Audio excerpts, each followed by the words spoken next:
Good morning class. आज हमारा जो लेसन चल रहा था अफवाह तंत्र, उसका आगे का भाग देखते हैं, जिसमें हमें भारत के अफवाह तंत्र के बारे में पढ़ना है। तो हमने उस दिन देखा था कि हमारे यहाँ दो तरह के अफवाह तंत्र हैं। एक हिमालय का अफवाह तंत्र है और दूसरा है हमारा प्रायद्वीपीय पठार का अफवाह तंत्र। तो हमने हिमालय के अफवाह तंत्र को 3 भागों में बांटा था, जिसमें सिंधु नदी का अफवाह तंत्र था, दूसरा गंगा नदी का अफवाह तंत्र था और थर्ड था हमारा ब्रह्मपुत्र नदी और उसकी सहायक नदियों के बारे में। तो आज हम फर्स्ट देखते हैं अपना सिंधु नदी तंत्र के बारे में। ये है, सबसे पहले देखो सिंधु नदी। ठीक, तो हमें कोई भी नदी पढ़नी है, हमें उसकी 4 या 5 विशेषताएं पता होना चाहिए। एक तो ये कहाँ से निकलती है, इसकी लंबाई कितनी है, इसकी सहायक नदी कौन सी है, इस पे कोई जैसे बांध या कोई परियोजना बनी हुई है तो उसके बारे में हमें पता होना चाहिए। ठीक है, तो सबसे पहले हम देखते हैं सिंधु नदी का उद्गम कहाँ से होता है। तो सिंधु नदी है ये कैलाश पर्वत। ठीक, कैलाश पर्वत में जो ये हिमनद का नाम है, ये ऐसे ही नाम है, तिब्बतीय जो क्षेत्र हैं उनमें तुम्हें ऐसे ही नाम मिलेंगे। ठीक है, तो कैलाश पर्वत का बोखरचू हिमनद है, वहाँ से निकलती है सिंधु नदी। अब इसकी टोटल लंबाई है 2880 किलोमीटर, लेकिन ये इसका कुछ भाग है वो भारत में बहता है और आगे ये पाकिस्तान में से होती हुई अरब सागर में गिर जाती है। ठीक है, तो भारत में इसकी लंबाई अगर पूछी जाती है तो 1114 किलोमीटर है और टोटल लंबाई कितनी है 2880 किलोमीटर।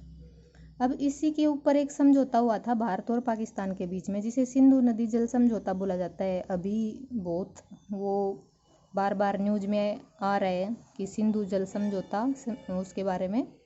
ठीक है, तो सिंधु जल जो समझौता हुआ था वो 1960 में हुआ था भारत और पाकिस्तान के बीच में। उस समय भारत के प्रधानमंत्री थे नेहरू और पाकिस्तान में थे कौन, आयूब खान। और WTO है जो तुम्हारा वर्ल्ड ट्रेड ऑर्गेनाइजेशन, उसने इसकी मध्यस्थता की थी। ठीक, तो जो सिंधु नदी है वो तिब्बत में इसका नाम क्या है, सिंगी खब्बन, या इसको शेरमुख भी बोला जाता है। ठीक है, तिब्बत में ही बोला जाता है ये। तिब्बत का नाम इसका अगर पूछ लेता है 1 नंबर में कि तिब्बत में सिंधु नदी को किस नाम से जाना जाता है, तो सिगी खबन या शेरमुख। ठीक, आगे ये लद्दाख और बाल्टिस्तान से बहती हुई चलती है। ठीक है, और पाकिस्तान में एक जगह है चिल्लड़, उसके निकट ये पाकिस्तान में प्रवेश कर जाती है। ठीक, इसकी सहायक नदियाँ कौन कौन सी हैं, श्योक नदी है, गिलगित है, जास्कर है, हुंजा है, नुब्रा है, ये इसकी सहायक नदियाँ हैं। ठीक, मिथनकोट है एक जगह का नाम है, ये के निकट पंचनद का जल प्राप्त करती है। पंचनद मतलब 5 नदियों से मिलके जो बना हुआ होता है। ठीक, पंचनद है ये पंजाब की 5 मुख्य नदियां हैं और ये इसकी सहायक नदियां हैं। सिंधु, उसकी सहायक नदी सिंधु, झेलम, चिनाब, रावी, ब्यास और सतलुज। ठीक है, तो ये पूरा एक तंत्र मिलके क्या बनता है, इसका नाम सिंधु नदी तंत्र। ठीक है, तो अब हम इसी में दूसरा देखते हैं झेलम नदी के बारे में। सिंधु की दूसरी जो सहायक नदी है वो है कौन सी, झेलम। ठीक है, झेलम नदी है ये सिंधु की सहायक नदी है। और पीर पंजाल श्रेणी तुमने अभी पिछले लेसन में पढ़ी थी। ठीक है, जिसमें हमने कराकोरम, लद्दाख, जास्कर, पीर पंजाल श्रेणी के बारे में पढ़ा था। ये सारी कहाँ है, जम्मू कश्मीर में। वहाँ पे एक झरना है जिसका नाम क्या है, वेरीनाग झरना, वहाँ से निकलती है। और जो श्रीनगर शहर है तुम्हारा जम्मू कश्मीर का जो श्रीनगर राजधानी ठीक थी, अब तो चलो वो केंद्र शासित प्रदेश बन गया है। तो जो ये है जो श्रीनगर, ये झेलम नदी के तट पर ही बसा हुआ है। ठीक, और ये नदी वूलर झील से बहती है। वूलर झील भी तुमने सेकंड लेसन में पढ़ा है कि जो तुम्हारा हिमालय का प्रादेशिक विभाजन था उसमें पढ़ा था कि वूलर और डल झील के बारे में, और ये मीठे पानी की झील है। ठीक, तो झेलम नदी इसी वूलर झील से बहती हुई निकलती है। ठीक है, छग दोआब के निकट ये चेनाब में मिलती है। अब दोआब क्या होता है, नया शब्द है ये। दोआब होता है 2 नदियों के बीच का क्षेत्र। ठीक है, क्या कहलाता है, 2 नदियों के बीच का क्षेत्र। ठीक, जैसे कि एक नदी इधर से बह रही है एक नदी इधर से बह रही है, तो ये बीच का जितना एरिया बच गया ये क्या कहलाएगा, दोआब कहलाएगा। ठीक, अब अगला देखना है हमें तीसरा, चेनाब नदी के बारे में। चेनाब नदी है ये सिंधु की सबसे बड़ी सहायक नदी है। ये पूछा गया क्वेश्चन है। ठीक है, झेलम है वो महत्वपूर्ण नदी है और चेनाब है वो सिंधु की सबसे बड़ी सहायक नदी है, ये ध्यान रखना। ठीक है, ये दो नदियों से मिलके बनी है, चंद्र और भागा, और इसकी लंबाई टोटल कितनी है, 1180 किलोमीटर। अगली नदी है तुम्हारी रावी, ये सिंधु की सहायक नदी है ये भी, और ये हिमाचल प्रदेश में कुल्लू की पहाड़ियों से के रोहतांग दर्रे से निकलती है। ठीक है, और रोहतांग दर्रे के पश्चिम से निकलती है ये। ठीक, तो ये इनकी विशेषताएं होगी और आगे चल के ये सिंधु में मिल जाती हैं सारी। अगली है तुम्हारी व्यास। व्यास है ये भी रोहतांग दर्रे के निकट व्यास कुंड एक जगह है, उससे निकलती है और सतलुज में मिल जाती है। ठीक, अगली नदी सहायक नदी है और सबसे आखिरी है सिंधु नदी की सहायक नदियों में सतलज। सतलुज नदी है वो 4555 मीटर की ऊंचाई से निकलती है, और ऊंचाई हम हमेशा समुद्र तल से मापते हैं। ठीक, ये मानसरोवर झील के निकट राकसताल यहाँ से निकलती है। ठीक है, ये भी तिब्बत में बहती है, और तिब्बत में इसका नाम क्या है, लांगचेन खवाब, लांगचेन खवाब। ठीक है, ये पूछे जाते हैं पेपर में एक एक नंबर में। जैसे सिंधु का नाम क्या था तिब्बत में, सिंगी खब्बन। ठीक है, ऐसे ही सतलुज का नाम क्या है, लांगचेन खवाब। ठीक, और एक ब्रह्मपुत्र के बारे में भी उसका नाम होगा, जिसको तिब्बत में किस नाम से बोला जाएगा वो हम आगे पढ़ेंगे। तो ये 3 इम्पोर्टेंट है, इनको याद रखना है। ये सिपकिला दर्रे से बहती हुई पंजाब के मैदान में प्रवेश करती है। ठीक है, ये पूर्ववर्ती नदी है। पूर्ववर्ती नदी का क्या मतलब हुआ कि ये नदियां हैं ये हिमालय के निर्माण से पहले से बह रही हैं। ठीक है, जो नदी हिमालय के निर्माण से पहले से बह रही है वो नदियां कौन सी हैं, पूर्ववर्ती नदियां। ठीक है, और इस नदी के ऊपर भाखड़ा नंगल परियोजना बनी हुई है और उससे अनेक नहरें निकाली गई हैं सिंचाई के लिए। तो ये तुम्हारा सिंधु नदी तंत्र है। अब आगे हम दूसरा देखते हैं, गंगा अपुआ तंत्र। गंगा और उसकी सहायक नदियों के बारे में पढ़ेंगे हम इसमें। तो जो गंगा नदी है वो गंगोत्री हिमनद से निकलती है, और ये भी 3900 मीटर की हाइट से निकलती है, और हाइट समुद्र तल से मापी जा रही है। ठीक है, यहाँ पे इसका नाम क्या है, भागीरथी। वहाँ पे गंगा का नाम की कोई नदी नहीं है, जहाँ से ये निकलती है गंगोत्री के आसपास से, वहाँ पे इसका नाम क्या है, भागीरथी। ठीक है, देवप्रयाग एक जगह है जहाँ पे भागीरथी अलकनंदा से मिलती है। ठीक, और प्रयाग किसको बोला जाता है, जहाँ 2 या उससे अधिक नदियाँ आपस में मिल जाती हैं, उस जगह को क्या बोला जाता है, प्रयाग बोला जाता है। ठीक, तो देवप्रयाग में भागीरथी और अलकनंदा आपस में मिल जाती हैं और उसका नाम तब क्या बनता है, गंगा। ठीक है, अब अलकनंदा नदी है वो प्रमुख नदी है, उसमें अनेक नदियां मिल रही हैं और उनके नाम देखना अब क्या क्या पढ़ रहे हैं। उन 5 प्रयागों के नाम दिए गए हैं इसमें आगे। ठीक, एक देवप्रयाग हो गया, दूसरा हो गया अलकनंदा। धौली और विष्णुगंगा 2 नदियों से मिलके बनी है क्या, अलकनंदा। ठीक है, और अलकनंदा का स्रोत क्या है, बद्रीनाथ। सुना होगा नाम, बद्रीनाथ, केदारनाथ धाम सुने होंगे ना, उनमें क्या है, बद्रीनाथ। बद्रीनाथ के ऊपर यानी कि और हाइट पे, बद्रीनाथ से आगे सतोपथ हिमनद है, वहाँ से ये नदी निकलती है। ठीक है, और ये विष्णु प्रयाग में मिल जाती है।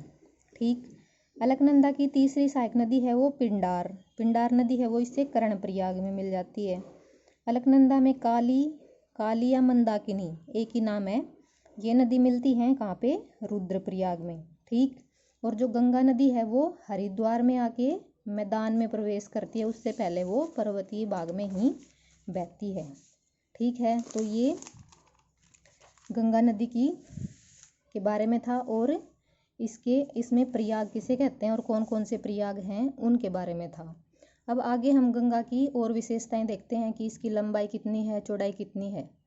ठीक है, तो पहले गंगा जब मैदान में प्रवेश कर दी है हरिद्वार के पास, तो ये दक्षिण की तरफ बहती है, फिर ये दक्षिण पूर्व की तरफ बहती है। ठीक, उसके बाद ये फिर दक्षिण की तरफ बहती है और बंगाल की खाड़ी में मिल जाती है। तो ये देखो ये 2 जल वितरिकाओं में बट जाती है आगे जाके, जब ये बंगाल में पहुंचती है तब।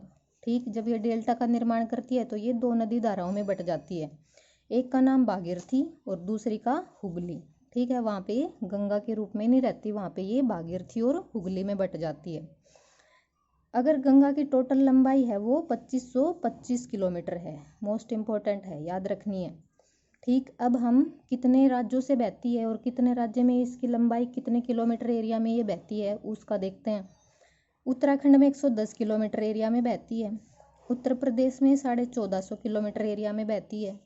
बिहार में 450 या 445 किलोमीटर में बहती है। पश्चिम बंगाल में 520 किलोमीटर एरिया में बहती है। अब यहीं से क्वेश्चन बन गया कि अगर पूछ लिया जाए कि जो गंगा नदी है वो सबसे कम क्षेत्रफल में किस राज्य में बहती है, तो उत्तराखंड 110 किलोमीटर। ठीक है, और सबसे ज़्यादा पूछ लिया जाए तो उत्तर प्रदेश 1450 किलोमीटर। अब इसकी सहायक नदी कौन कौन सी हैं? इसकी सहायक नदियों में देखो यमुना है, घाघरा, गंडक, गोमती, कोसी, ये इसकी क्या है, सहायक नदियाँ। अब दूसरी नदी के बारे में पढ़ते हैं, ये भी इम्पोर्टेंट है, यमुना। ठीक, यमुना है ये गंगा की सबसे बड़ी सहायक नदी है और ये इसमें पश्चिम की तरफ से आके मिलने वाली है। ठीक है, गंगा का पश्चिम तो यही हो गया ना, हमने मैप में पढ़ा था, पूर्व, पश्चिम, उत्तर, दक्षिण। ठीक है, तो ये गंगा है तो इससे इधर से निकलती है ये और इधर आके प्रयागराज सुना है ना, इलाहाबाद, अब उसका नाम पहले था इलाहाबाद, अब प्रयागराज हो गया है। यहाँ पे आके ये गंगा में मिलती है, तो यानी कि ये गंगा से पश्चिम में निकलती है और ये यहाँ पे आके गंगा में मिलती है। ठीक है, तो ये सबसे बड़ी सहायक नदी है और ये यमुनोत्री हिमनद से निकलती है। गंगा गंगोत्री से, यमुना यमुनोत्री से, और प्रयाग में ये गंगा से मिल जाती है। ठीक है, इसकी सहायक नदियाँ कौन कौन सी हैं? चंबल, सिंध, बेतवा, केन। ये नदियाँ कहाँ से निकलती हैं? प्रायद्वीपीय पठार से निकलती हैं और यमुना में मिल जाती हैं और यमुना आगे जाके गंगा में मिल जाती है। ठीक, और इसकी दाएं किनारे से, यानी कि ये तो इधर से जाके मिल रही हैं क्योंकि दक्षिण का पठार इधर है। ठीक है, ये हिमालय पर्वत है, ये मैदान है, ये दक्षिण का पठार है। तो ये जो अभी बताई चंबल, बेतवा, केन, ये नदियाँ इधर से जाके मिलती हैं और जो नदियाँ दी गई आगे, रिहंद, हिंडन, ये सब हिमालय से निकल के यमुना में मिलती हैं। ठीक, आगे देखते हैं, तीसरी नदी है जो, वो है चंबल। चंबल नदी है, ये भी इम्पोर्टेंट है, पूछते हैं कि चंबल नदी का उद्गम। ठीक है, तो ये मध्य प्रदेश का जो मालवा पठार है, अभी पढ़ा था हमने पिछले लेसन में। मालवा पठार के महू एक जगह है, वहाँ से निकलती है। ठीक है, इस पे गांधी सागर बांध बना हुआ है। यह कोटा, सवाई माधोपुर, धौलपुर से होती हुई यमुना में मिल जाती है। ठीक है, और चंबल नदी अपने बीएड के लिए फेमस है। बीएड क्या होता है कि नदियों द्वारा उसका कुछ धरती का कुछ भाग का अपरदन कर दिया जाता है, जिससे गहरे गहरे गड्ढे बन जाते हैं, खाई बन जाती हैं। ठीक है, तो जैसे चंबल की डाकू का नाम सुना होगा, फूलन देवी। ठीक है, वो इन्हीं बीएडों से थी, तो बीएड वहीं पे सुना था। और ये कैसी स्थलाकृति होती है अभी बताया है। जो आगे है तुम्हारी गंडक नदी। गंडक है ये 2 धाराओं से मिलके बनी है, काली गंडक और त्रिशूल गंगा के मिलने से बनी है। यह नेपाल में माउंट एवरेस्ट व धौलागिरी पहाड़ी के बीच से निकलती है और पटना के निकट गंगा में मिल जाती है। ठीक है, तो हमारा जो संसार का सबसे ऊंचा पर्वत है माउंट एवरेस्ट, वो कहाँ है? नेपाल में। वो भारत में नहीं है, वो कहाँ है? नेपाल में। सेकंड लेसन में पढ़ चुके हैं वैसे हम ये। अगला है कोसी। कोसी नदी है, ये भी पूर्ववर्ती नदी है और ये बिहार का शोक बोली जाती है, यानी कि इससे बाढ़ आती है। और बताया था तुम्हें कि जो हिमालय की स्थलाकृति हैं, हिमालय का जो बनावट है, संरचना है, वो कंकड़ पत्थर और रेत से मिलके बना हुआ है। ठीक, तो जैसे ही बारिश होती है तो भूस्खलन होता है, जिसके कारण भारी मात्रा में गाद आती है नीचे, जिससे क्या होता है, नदी का मार्ग है वो रुक जाता है और नदी अपना रास्ता बदलती है और अपने रास्ते में आने वाले सारे एरिया को बहा ले जाती है। ठीक है, जिससे इसको बिहार का शोक बोला जाता है। आगे सहायक नदी है कौन सी? रामगंगा। रामगंगा ये गैरसन के निकट गढ़वाल की पहाड़ी से निकलती है। गैरसन का है उत्तराखंड में, ठीक है। और कन्नौज के निकट ये गंगा में मिल जाती है। कन्नौज का है उत्तर प्रदेश में। अगली नदी है तुम्हारी दामोदर। दामोदर है ये छोटा नागपुर पठार के पूर्वी किनारे पर बहती है। छोटा नागपुर पठार किसका भाग है?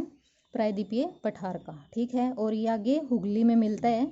बराकर नदी है वो इसकी सहायक नदी है दामोदर की। और दामोदर नदी को बंगाल का शोक बोला जाता है। बंगाल का यानी कि पश्चिम बंगाल का, ठीक है। शारदा और सरयू। सरयू का तो उसमें भी रामायण में भी थोड़ा बहुत जिक्र आता है, ठीक है, जिसमें गौरी गंगा के नाम से भी जाना जाता है इसको। और ये घाघरा में मिलती है और नेपाल के मिलाम हिमनद से निकलती है। अगली नदी है वो महानंदा। महानंदा है गंगा की महत्वपूर्ण सहायक नदी है और अंतिम सहायक नदी है, ठीक है। जो यहाँ से जैसे कि ये नदी बह रही है, ये अंतिम सहायक नदी है जो इसके दाएं किनारे पे आके मिलती है, ठीक है। और ये दार्जिलिंग की पहाड़ियों से निकलती है, ठीक। तो ये भी याद रखनी है। सोन नदी है वो भी गंगा की सहायक नदी है। ये अमरकंटक के पठार से निकलती है और ये प्रायद्वीपीय पठार में है। ये वाला अमरकंटक का पठार। पठार का जहाँ भी नाम आ जाए समझ लो वो प्रायद्वीपीय पठार का ही भाग है, ठीक है। और बिहार में आरा डिस्ट्रिक्ट के पास ये गंगा में मिल जाती है। ओके, आज इतना ही पढ़ते हैं।